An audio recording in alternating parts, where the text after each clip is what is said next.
You're watching the Tesla Life, live with your host, Mark Coughlin.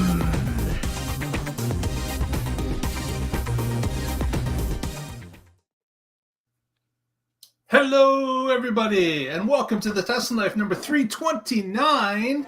Here we are on it's the 18th of October. And guess what? It's earning call day. It is the third quarter earnings call has just basically wrapped up. And we got a lot of news to talk about today. But first, let's go with the introductions. We have Mr. Casey Green joining us from the Mid-Atlantic region. How are you today, sir? Doing well. My lighting is off in the camera. I'll have to fix that after the show.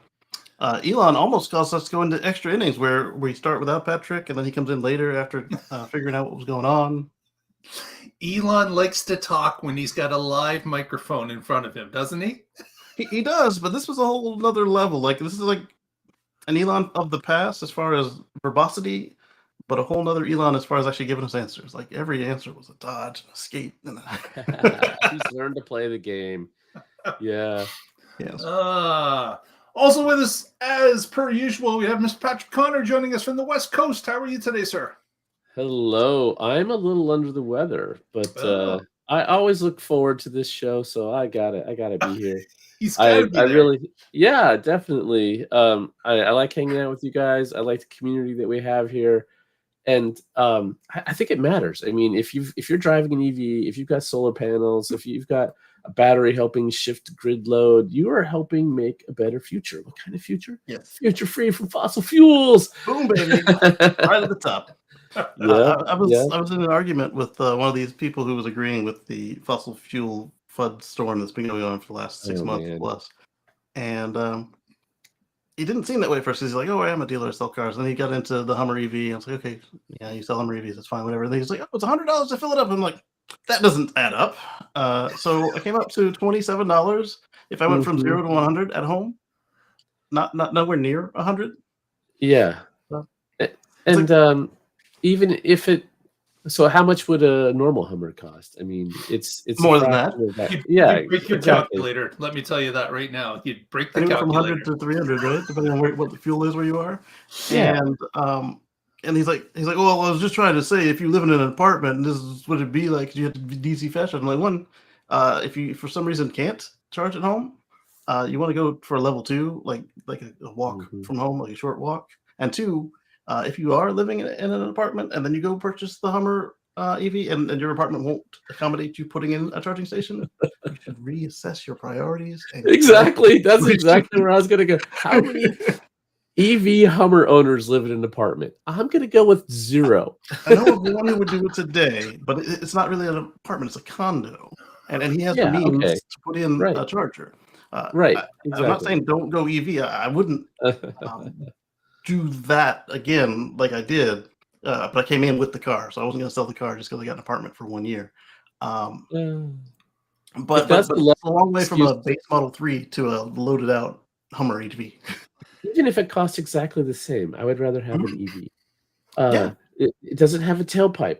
If the tech is just so much better. The ride is so much smoother. The acceleration is so much better. I mean, it's a better experience. It's a better ownership experience. It's a better maintenance experience, even if it costs exactly the same. Although my recommendation to somebody who is in an apartment they can't modify and is watching their dollars, I would suggest probably a longer range plug-in hybrid until they get out of that apartment. Yeah, I would not recommend someone to get a Hummer EV as their first EV. That's not while living in an apartment. No. And you live in an apartment where the Hummer EV probably wouldn't fit in a parking spot anyways. So I didn't even think of that part. Yeah, it's not going to fit in the garage. Extremely wide vehicle. So you might want to start off much smaller. And I understand. You buy a vehicle for how you're going to use it. Like that's the key. But we digress. We digress. We got a lot to talk about today. Let's talk a little bit about what happened today. We, of course, had the earnings call that just wrapped up live from Texas. And Patrick's going to lead us on a little bit since it is our top story. We may as well talk about what notes he's taken and comment along the way. All right. So the first one I want to talk about is Tesla Energy.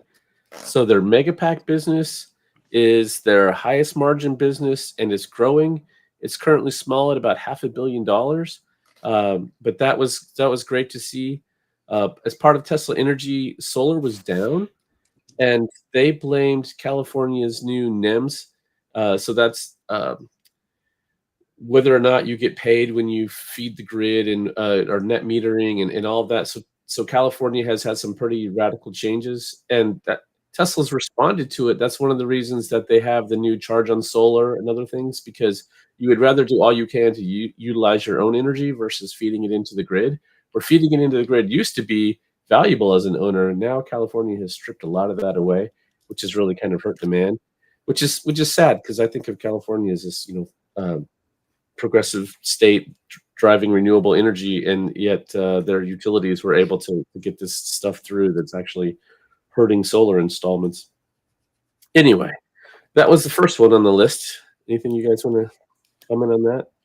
The audio was like the worst ever. Like there were whole minutes missing from my feed. Twice for me, right at the beginning and then somewhere in the middle.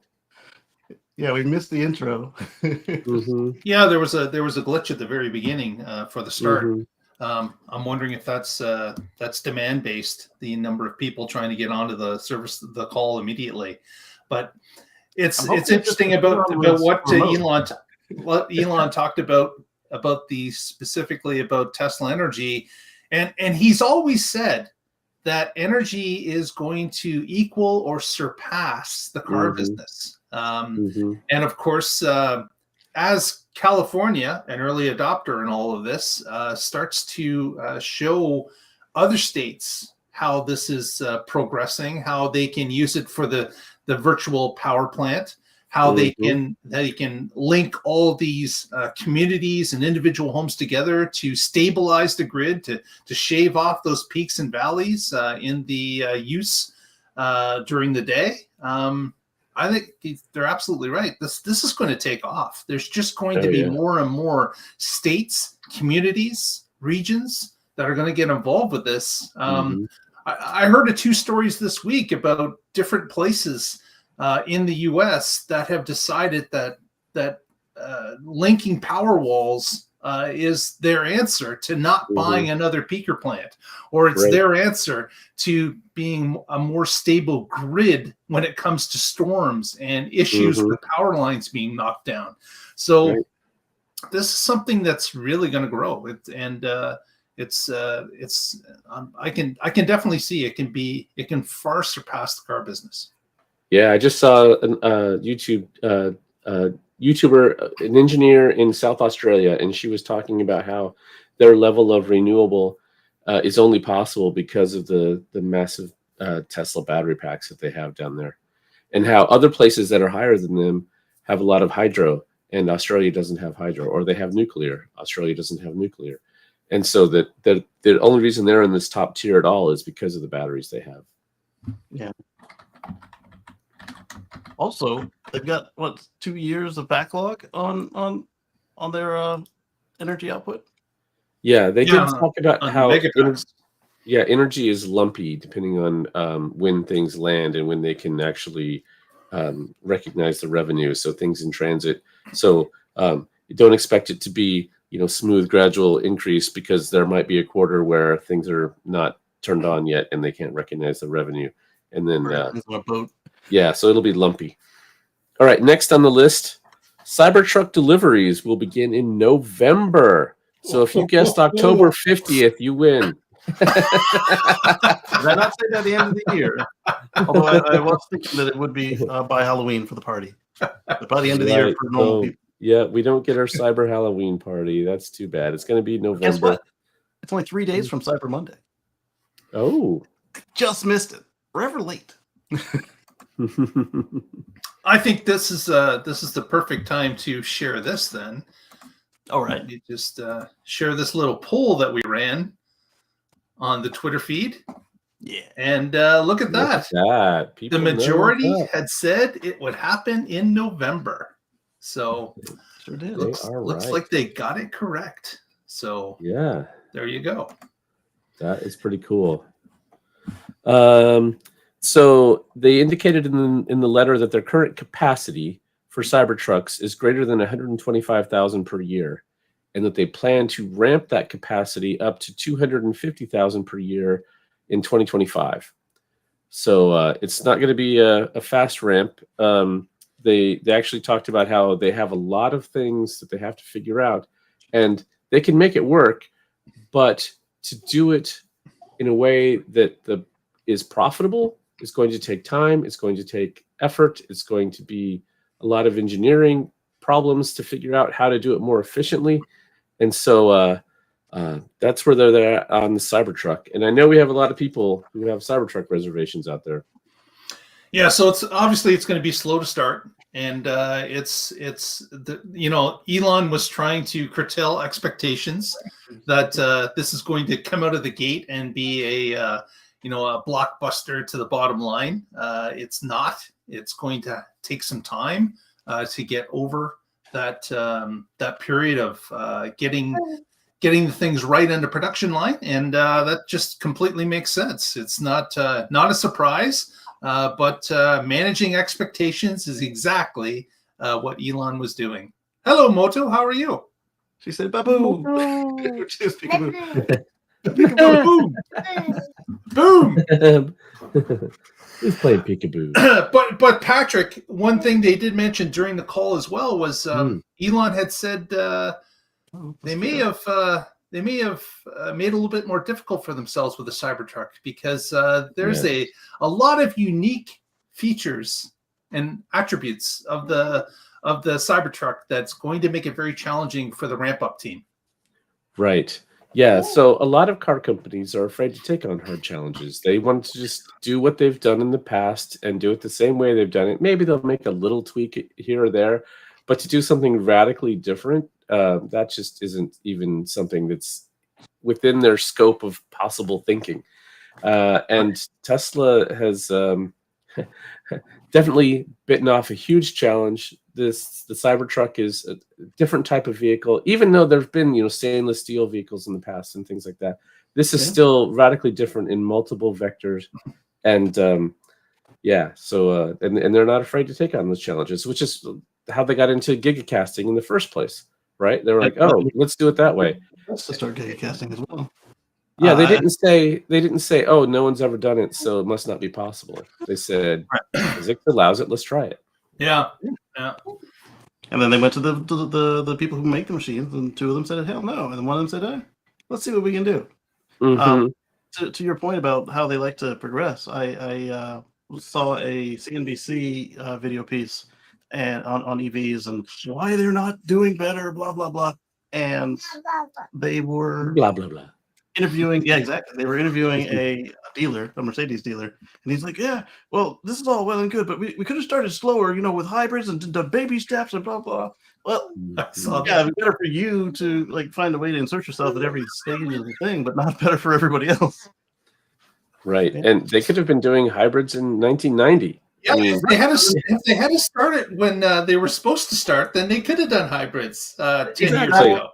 That was one of my points. Was all these people are acting like it's a big surprise that they have to make fuel efficient cars now, but they've known all along when they agreed to it, and then you can see in their actions that they were doing it when they canceled sedans, and then they started making pickup trucks huge. My '95 Nissan pickup truck, you went up or down? And then my '95 Nissan pickup truck, I could lean over at the waist and load the bed. On a modern pickup truck, it's up to my armpits. Yes. It's obvious that your child wants to float, Casey. You should really work on that. I think up and down is a fun game. Yes. Yeah, so I wonder if there's a little bit of the Model X rolled into this. Is it possible that Tesla has looked at, okay, we might have bitten off a little bit more than we should at the beginning, but we've done it, and here we go. One of the things they talked about was the 14 inches of travel in the suspension. And and they said, "Hey, we kind of did it again." They didn't say those in like those exact words, but you could tell that they were leaning into it. Whoops, we Model X'd it. Yep, they did. But that's how you come up with something cool.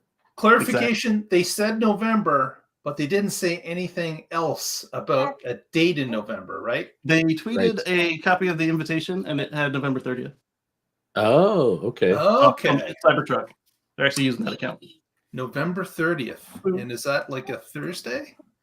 It is a Thursday. Look at that. Yeah. Okay. So they're keeping that pattern, releasing things on Thursdays. Cyber Thursday. Right after Cyber Monday. And they're barely keeping it in November. Yeah. right to the edge. Barely November. It was probably like 9 o'clock, and Elon's gonna be late, so it's gonna be like 11 o'clock. Yeah.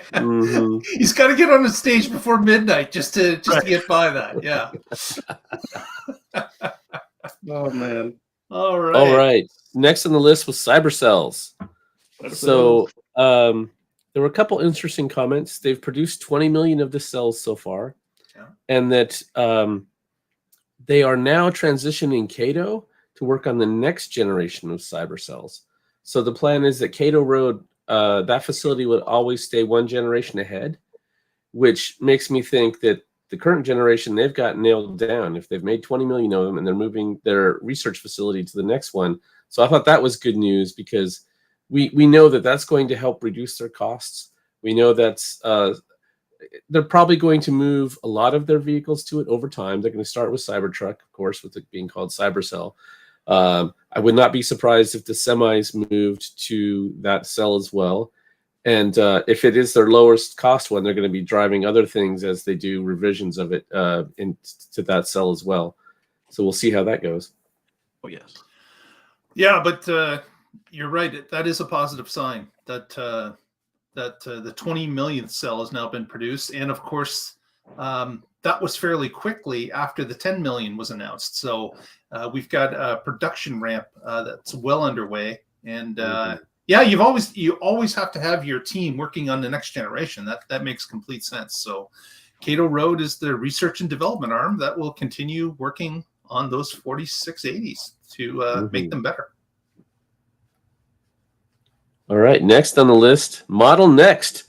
There was a question that when is it going to come out? How many are going to make? What's it going to cost? And they just said nope. We're not even going to answer that one. So, they noped it before they let Elon go on his rants. Yes. Yeah. I can feel him looking at them and just saying, okay.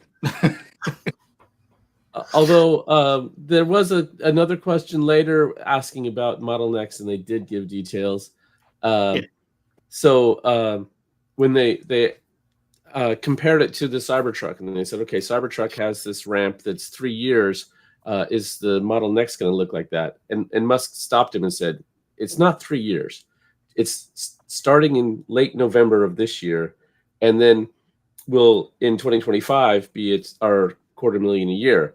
And it'll be less than 18 months. Yes, there are 3 calendar years involved in that, but it's 18 months. The calling it 3 years thing, you can see Musk was like, oh, wait. Right. So what they did say was that Model Next will not have as many unique problems as the Cybertruck. It's going to be far more like Tesla's existing products. And so they don't expect the ramp to be anywhere near the 18 months that it's going to take Cybertruck. So that was interesting. Musk did specify how this is going to be not a bells and whistles vehicle. It's going to be a utility vehicle. It'll still look cool, but don't expect it to have 18 inches of travel in the suspension. That's not going to be there. One of the things that what's that, Casey? Said because it's only going to have 14. Yeah, I don't know what it will have, but we'll find out. The one thing that I thought was cool was it said Model Next will be the fastest produced vehicle as in measured in minutes on the line in automotive history. And they ended in shape. Well, it's interesting that Well, they need efficiency on the line for a vehicle that they're going to put out 20 million units a year. Like it's got to be a lot more efficient than what they're currently doing, because of course the scale is so much larger than what they're doing. So that makes sense that working on efficiency is probably number one, and the speed to produce it number two. Absolutely. Beginning, Patrick said 125,000 for the pilot line, and then quickly ramping to 250. So that sounds kind of like they did with the Model 3 and Y, basically.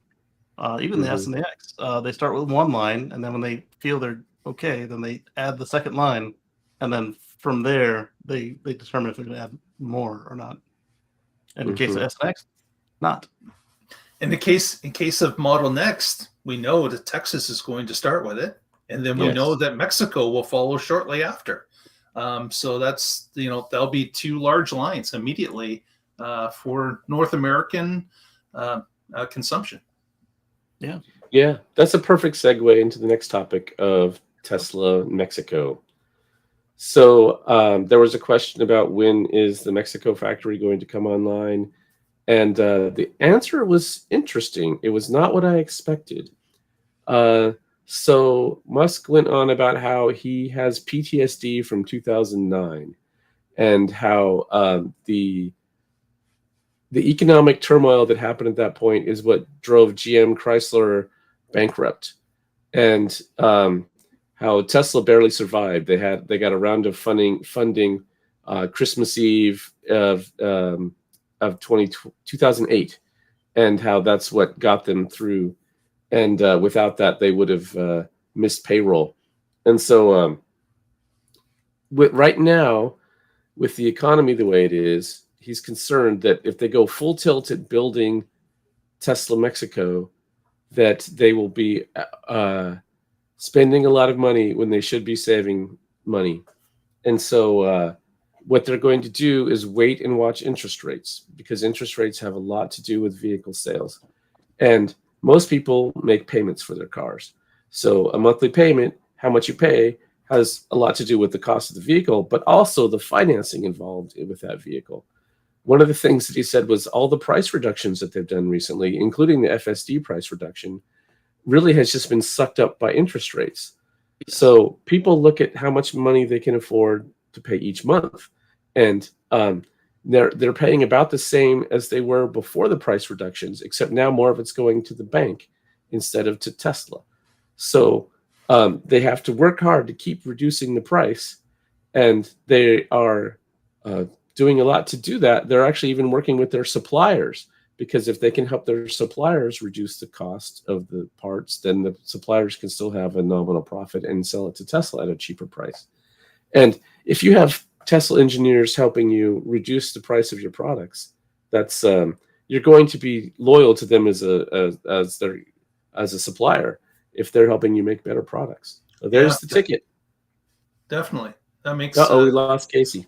Yeah, because he took the ticket and ran, obviously. But yeah. But yeah, that's interesting that they're weighing all the factors out there, looking at the economy, look at interest rates, look at how the uptake of vehicles are, and they're making a distinction as to whether or not we build or we wait, looking at those factors. So that's very interesting. Yeah. Apparently, whoever's running Elon's stream for the shareholder call was also running our stream. We had a little technical difficulties, but I think it kept going the whole time. Yeah. So that's interesting. That and of course the Mexican delegation was probably not in the crowd this time, talking about how quickly Mexico is being built out. But yeah, that's a new spin on it, Patrick. Yeah. That they're keeping an eye on the financial markets to make sure that when they build, that they can take advantage of it, because the capacity that will be there will be able to start taking the cars that are built immediately into customer hands and starting to get paid for them. So they're just making sure, because like he said, it is a huge expense that they're actually putting money into when they build a factory. And You don't want to hold that bag for a long time. You want to be able to transition to positive growth after that plant is built immediately. Right. It's kind of sad though if that's going to be where the cheaper car is built, that they would delay that because people can't afford cars. You know what I mean? That's actually a lot of the things that Musk was saying there, I think it's the reason the stock is down after hours. And it's just the economic reality of things. And he was pointing it out. They are blowing in the macro winds like every other business. They don't control the economy. They don't control what interest rates are. And obviously high interest rates are going to mean big ticket items get delayed. And they also talked about how people have uncertainty in the future of the economy and with global wars that are happening. So that's nothing that they control. So that was an interesting twist. But they can control the spend. So that's yes, the only thing they can control, right? Yeah. Right.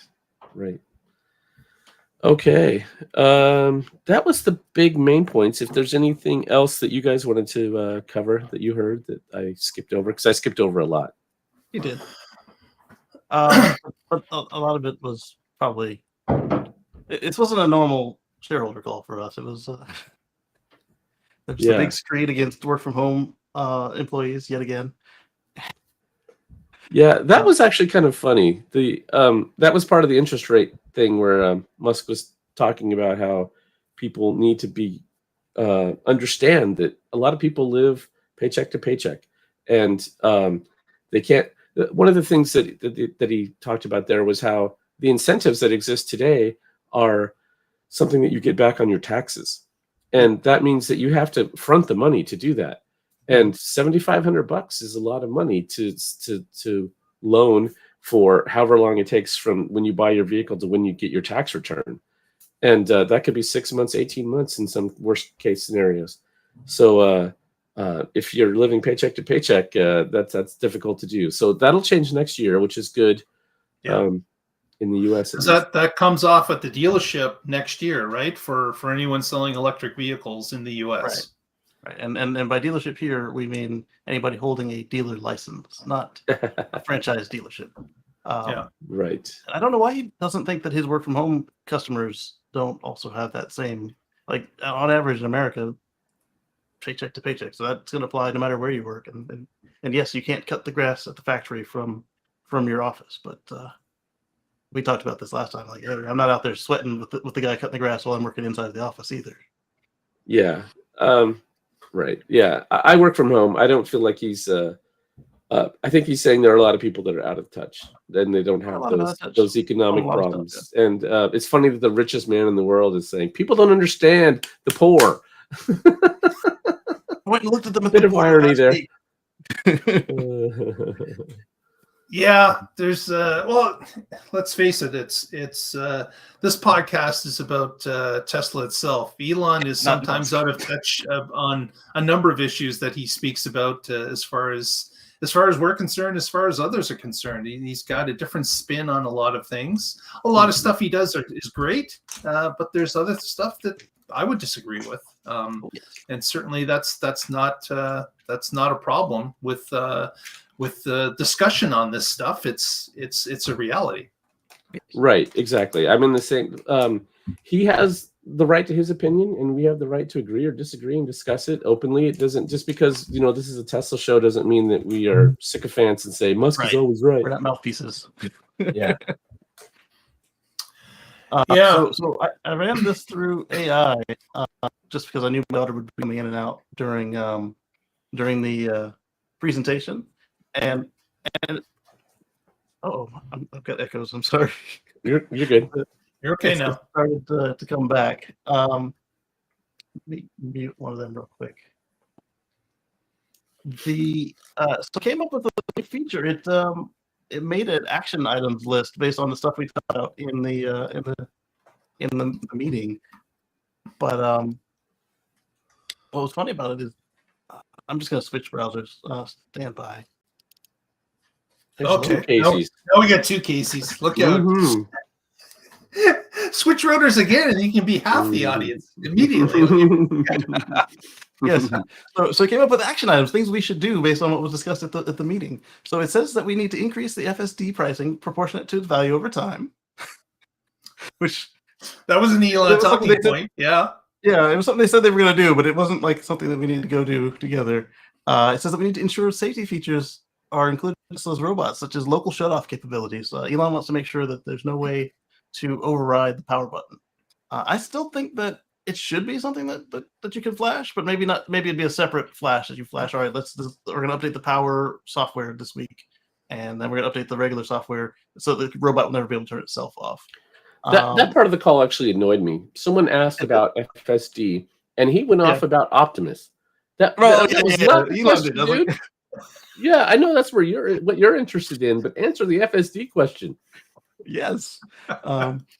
It says we need to review all options carefully before providing meaningful update next earnings call regarding achieving consensus delivery target without mass market launches expected until 2024. I'm not quite sure where it got that one from. It was kind of like an amalgamation of stuff that Elon was saying and the others, as well as the question itself.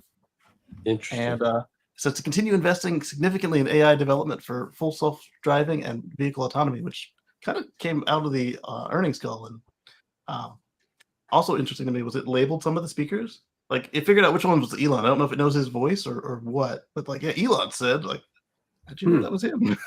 That is interesting. Well, let's not debug the AI system. But what was interesting was that when they talked about 4680s, there was a I guess I don't know who mentioned it, but they said that they are a 40% reduction in scrap.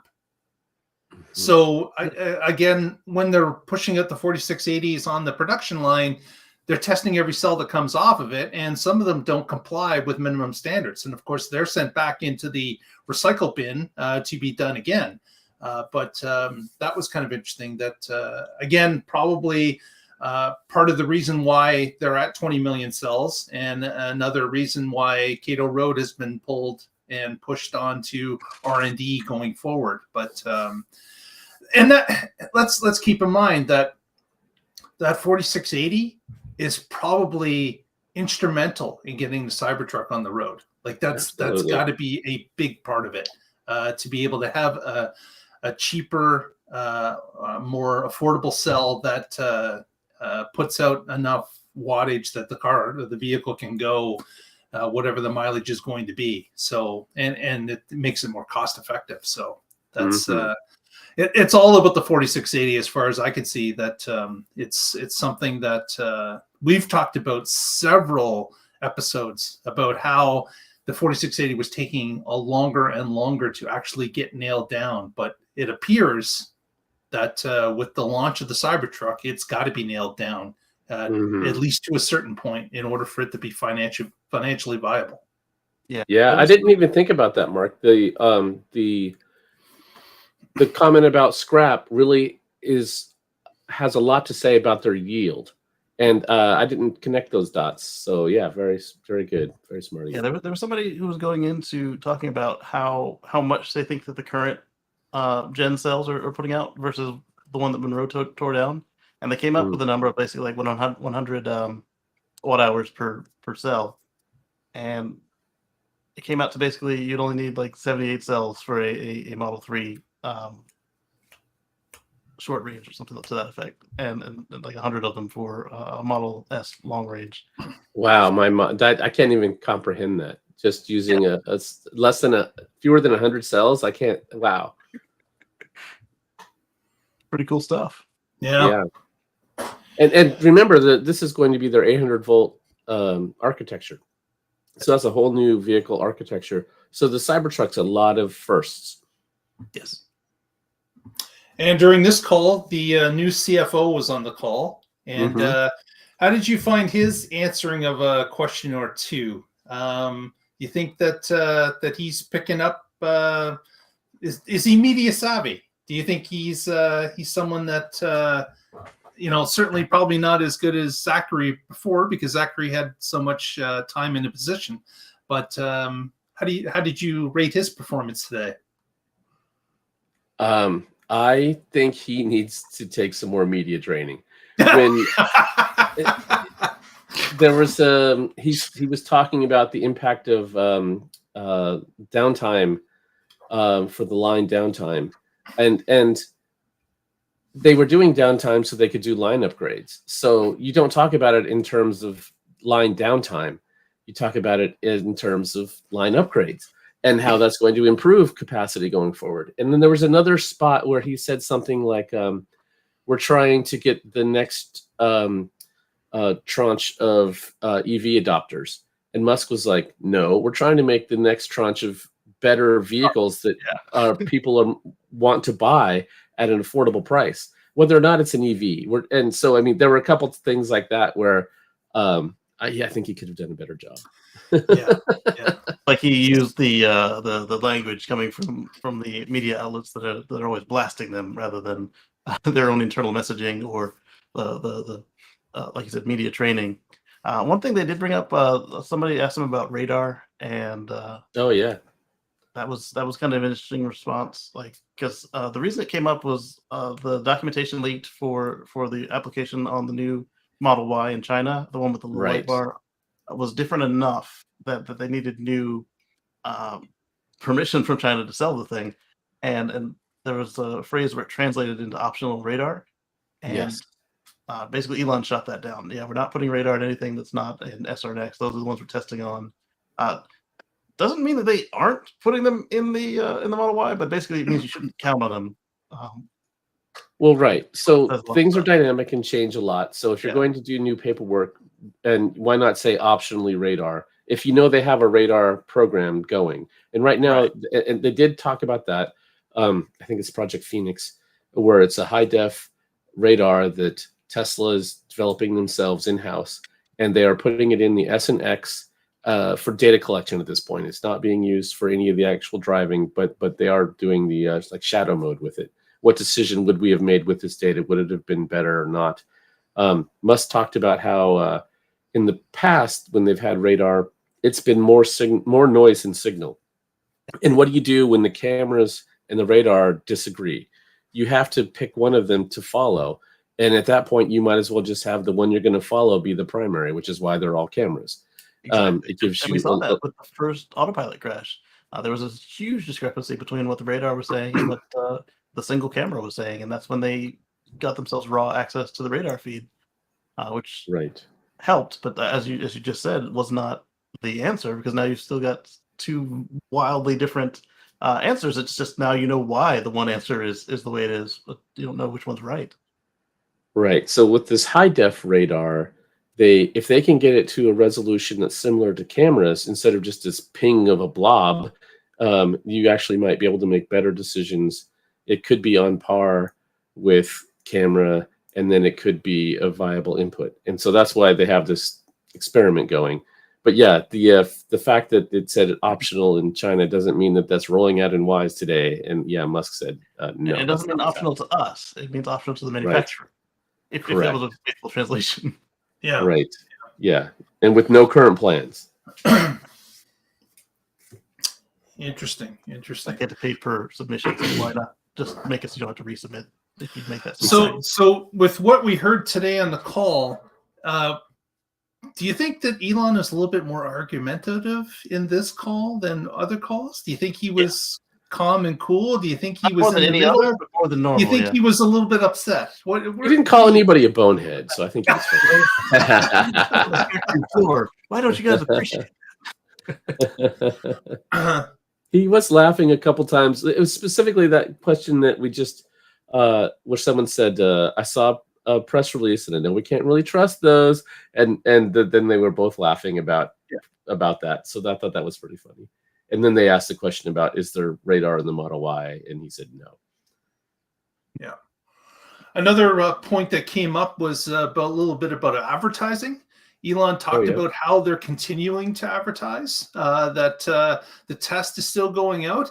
But he kind of poo-pooed it basically by saying, you know what, if people can't afford to buy a car, the advertising isn't going to work either. Like, and he got into interest rates and the cost of the vehicles, and it's like, okay, but Elon, you said you were going to try the advertising. Let's just continue to try it. Let's try to keep an eye on it, see what works, what doesn't. I think advertising, like we saw last week, that big ad that showed up in a Japanese airport was that's a great idea. You're reaching a lot of people, a lot of typically affluent people that can afford to fly. That would be prompted with that upon arrival. Like that type of advertising is something I never would have thought of when we were thinking about advertising, but that's a great way to reach a big audience, kind of like sponsorship at a sports field or something. Like it's the same type of thing. You're reaching a lot of people that are coming into an area and presenting them with an idea or with a fact that it may get them to think on it. But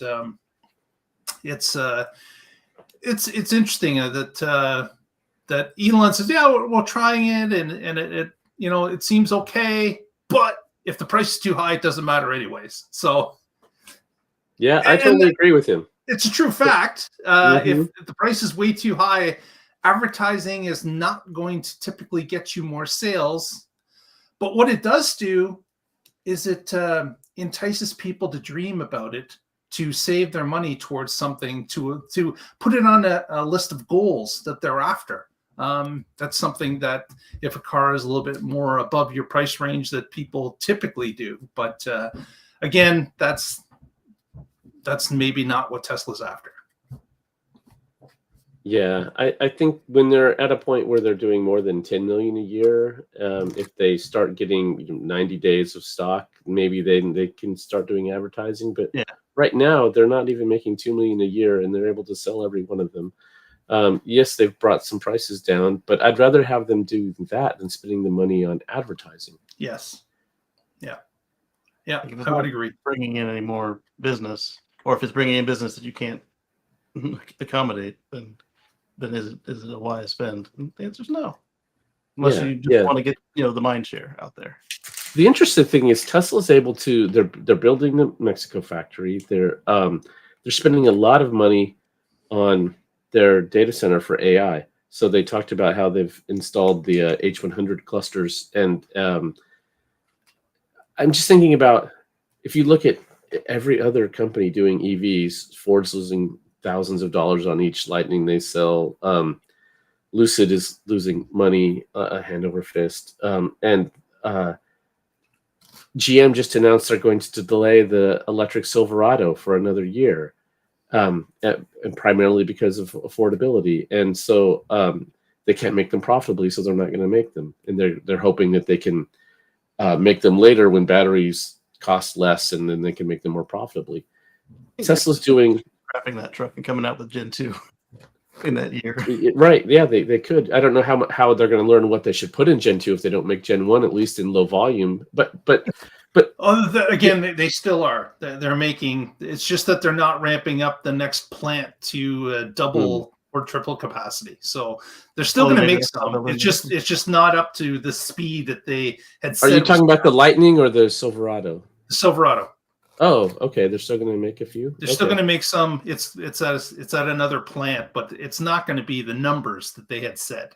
Okay. Where you can learn your lessons. But I mean, so my point, thinking of it double the price of what they told us. Yeah, my point there was that Tesla's making EVs profitably and spending money on their AI development and future factories and future products. All that. I mean, if they just wanted to make them as cheap as possible, they'd stop all future development. Of course, that's a horrible idea. But it's just weird that they can do that and nobody else can. Why? Because they put in the effort to wring all the costs out that they can. Yeah, and I would also say is that they were all in, 15 years ago. They had decided that this is the path we're taking. This is all we can do. Therefore, everybody works on this, and this is what we're concentrating on, and we're going to get the parts price down. We're going to get better deals. We're going to get better suppliers, and we're going to make the vehicle cheaper. And that's what they've been working on. All the other automakers together have done none of that. They've just gone into it kicking and screaming and saying, we can make $100,000 EV, but no one's going to buy it. And they're right. No one's gonna not any volume is gonna buy it.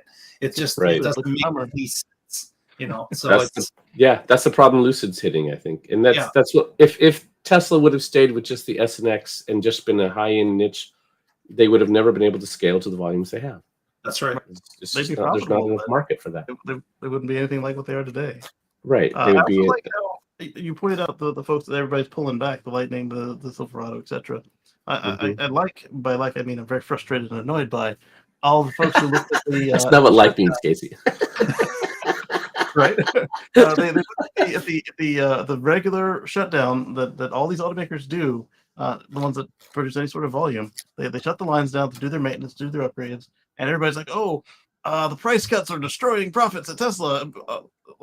Not say profits, but destroying they couldn't deliver as many because they shut the line.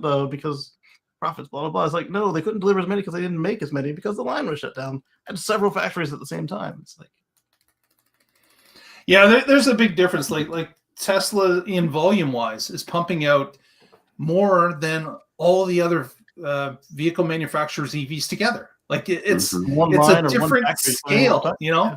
When GM says we're gonna make 20,000 Silverados this year, 20,000, like Tesla's producing 200,000 a quarter. Like it's a completely different scale, and it's not connected at all. And when you go into it knowing that you're maybe losing on every vehicle that you put out, or that the profit margins just aren't there to make sense of it, you're going to hold back the range. You're going to try. You'll still sell them, but you're trying to be sparing with the selling them. You don't want to get in a situation where it goes 10x and all of a sudden your losses go 10x. You want to keep it down at 10% losses because you know the other side of the business, the ICE side of the business, is what's keeping everything afloat.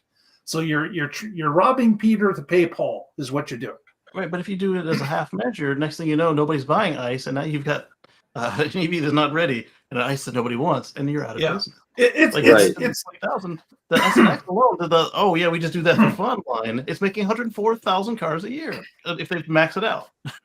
For the legacy automakers, it's a terrible balancing act that they're in the middle of. They're walking a tightrope, and they have to do it right completely, or bankruptcy is the only thing that's going to happen. So and they don't have full say either. They've got dealers and the union to respond to, so they can't just say, "Oh, it's not even." You're right. It's not even just them. They've got a lot of people on the line, a lot of businesses, a lot of money, a lot of suppliers. They have to walk this perfectly in order to get away with it. And how many times have we heard 5 years ago that the legacy automakers that we see today are not going to be the same in another 5 years? There's going to be ones that disappear because they're not going to walk that tightrope wire correctly. Yes. Right. So it's quite the dilemma for them. If they're losing money on EVs, they want to keep the volumes low. But the only way to actually get to profitable EVs is to do high volume so you can get better economies of scale. But how do you get there if you're not willing to put in the volumes? It's a chicken and egg type thing where you're always on the edge. Absolutely. Yeah, the unions are an interesting one too.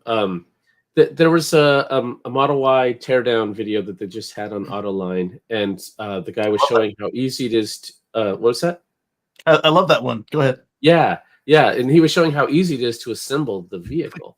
And how you can do this with one person, or you could do this with a robot, and how a lot of those improvements came from people on the line saying this is what would make it easier for me, and they're willing to do that because a lot of them are shareholders, and so if Tesla does well, they do well. Where if you're a union person who's not a shareholder, you get paid by the hour that you work. So if it takes longer to make the car, you get paid more. You might even get overtime. So it's really interesting incentives depending on if you're union or not. Janitors, so they're going for like, hey, if we do this kind of chemical, we can save this. And if we use this path to mop the floor, we can get done faster and also get it done with less water. It's like, all right, right? Yeah, yes.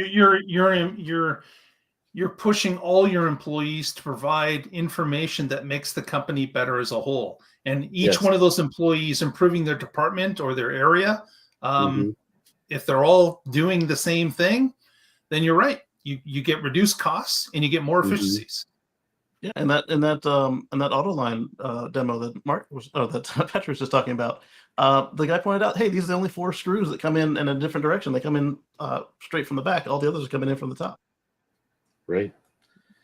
Yeah, I'm almost done with the Walter Isaacson book about Musk, and there's a line in there where somebody is talking about Solar Roof and how they need to make such and such a change, and Musk says, how many of these have you installed?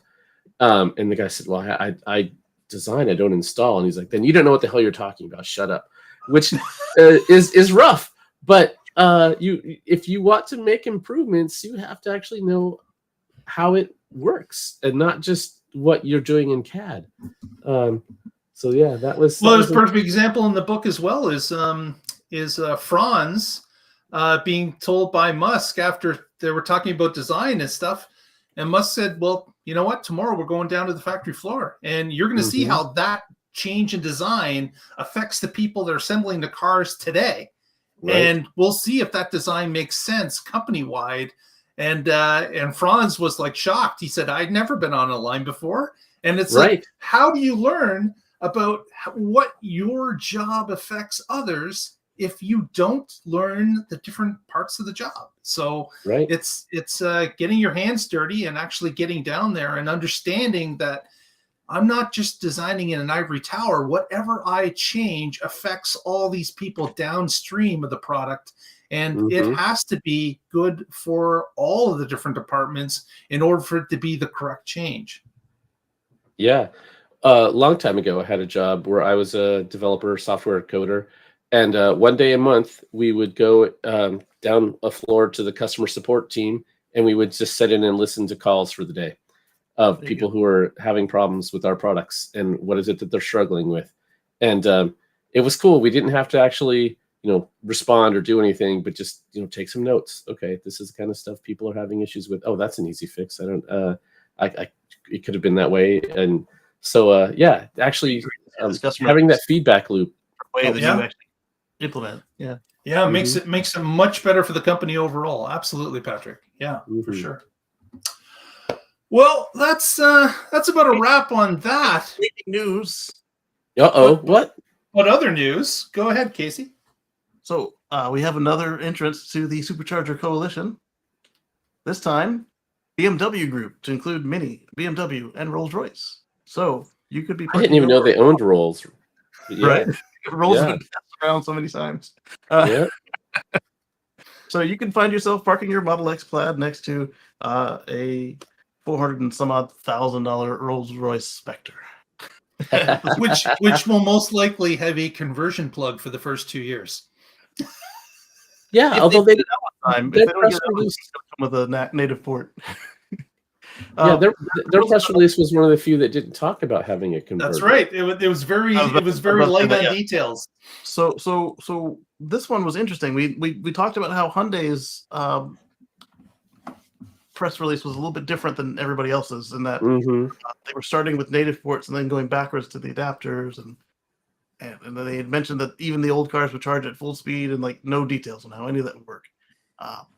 But this one is even more of a step back. They didn't give us really a year. They didn't say, hey, this and then adapters. They just said, hey, we're going to charge with this. And also we've got this other thing that still didn't have a name with the other 5 groups. And there's going to be 30,000 plugs. And then no details on anything that they had, superchargers or their other thing. And then they were done.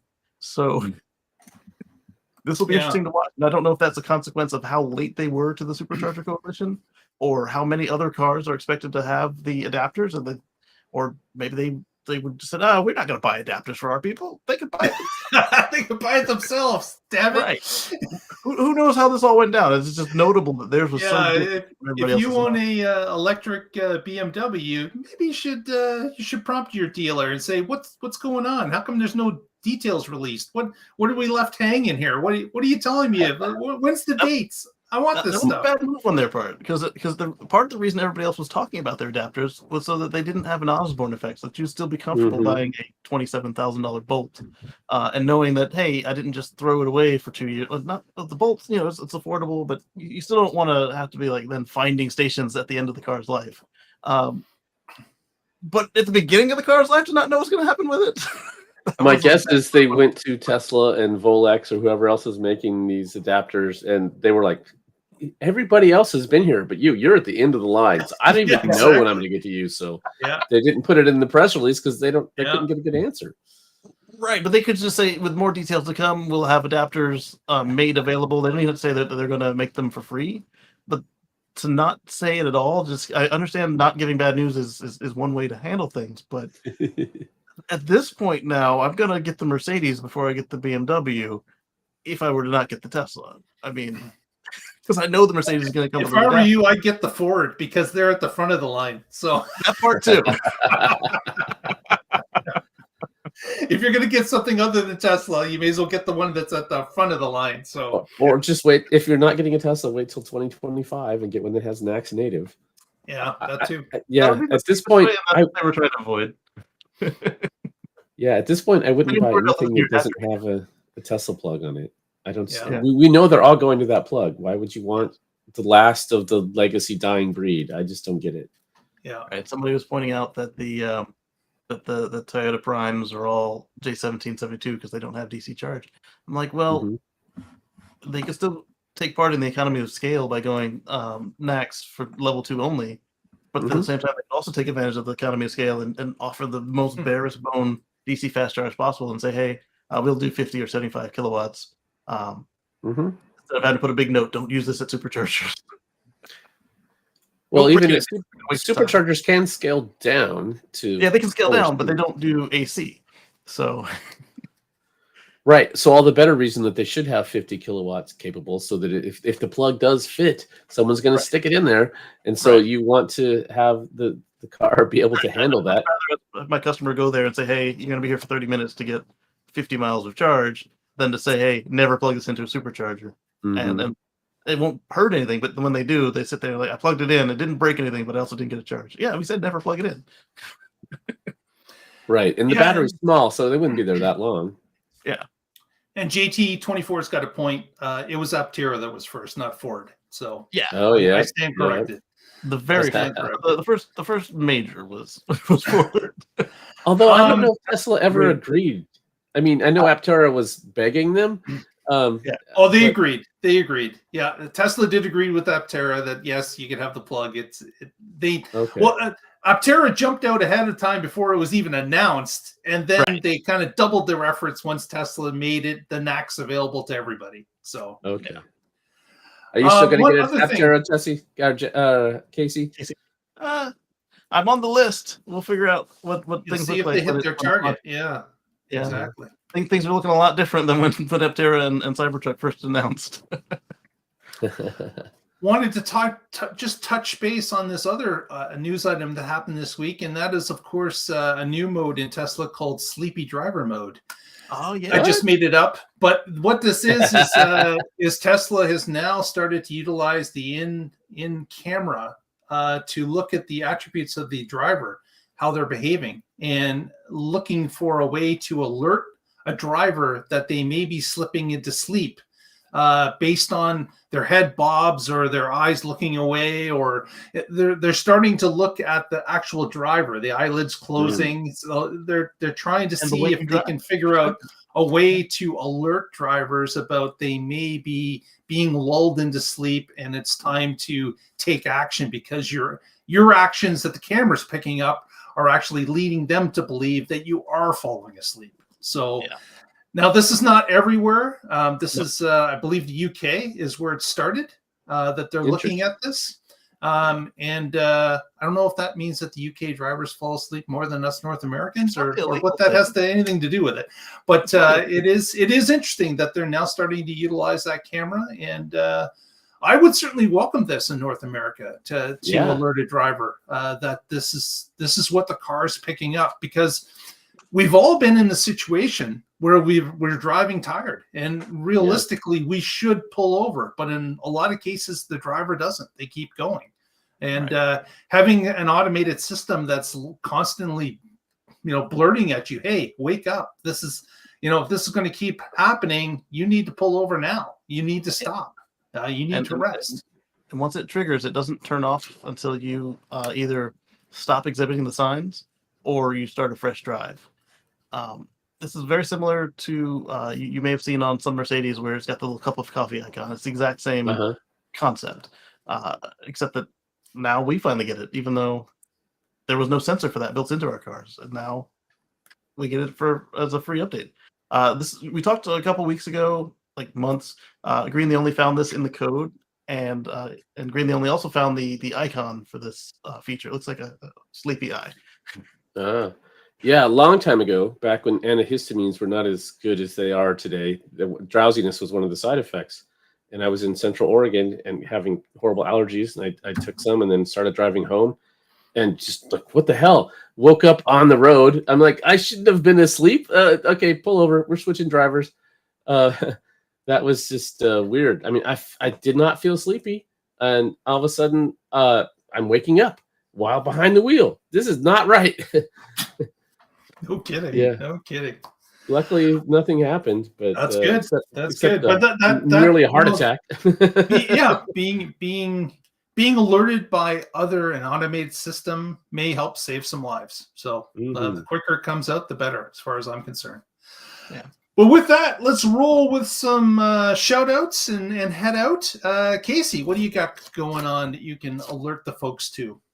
So over on Sundays, you can catch us over at youtube.com at Casey Green, Sunday at 1:10 p.m. Eastern.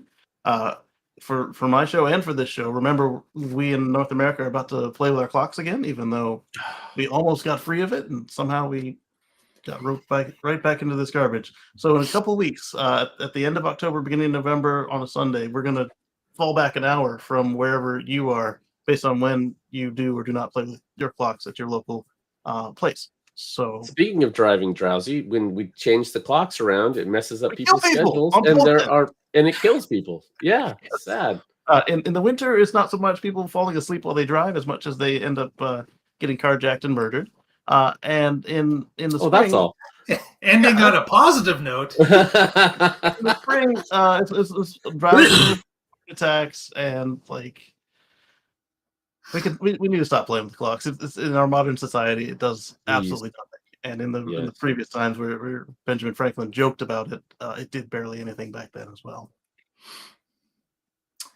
Well, I'm sorry to say, guys, but based on the Americans' ability to make changes, like, I don't know, switch to metric, I think we're going to be following the same line of clock changing to the day we die. We are completely metric. We have defined all of our feets and rods and ounces and pinches by the metric system. At least we have metric money. Yet you just cannot commit and actually switch.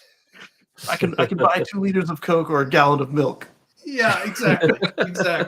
It's crazy. Patrick, what do you got for the folks out there? As always, I'm with the Oregon Electric Vehicle Association. You can find us at oeva.org, and I blog occasionally at carswithcords.net. I recycled one from the Four Horsemen of the Auto Industry Apocalypse as a scary October story. Ooh. And then I also have one up there about Tesla's 2 million vehicle year will have to wait. So their guidance is 1.8. According to the Q3 newsletter, they're going to exceed the 1.8, but I don't think they're going to hit 2 million. They're not promising 2 million. So we'll have to see how they do next year when they can actually exceed 2 million. I was still hoping they were sandbagging, but yeah, after reading this, I don't see that being the case here. Yep. I mean, maybe a little bit, but not 2 million sandbagging. Right. Yes. I'm still hoping they hit 1.9. So my guess, and it is a guess, well, I guess you could read the article, but I won't make you do that. 1.906 thousand. So 1,906,000 is my current guess. Okay. And we'll have to ask Brian from My Tesla Weekend if I'm right. Because he knows. He already knows. He's just not. He gets the numbers ahead of time. Yeah. He has a crystal ball. He can see the future. Man's awesome. Well, we thank you all for watching. If you haven't already, please give us a thumbs up. Press that button to subscribe and follow us on the social media through the week if you want to hear what's going on in between shows. Other than that, we will get together next Wednesday and find out what's happening in the Tesla life. Oh, yeah. Good night, everyone. Stay positive. Test negative. Big show this Sunday. Recalls, Tesla, other people's stuff. See you there.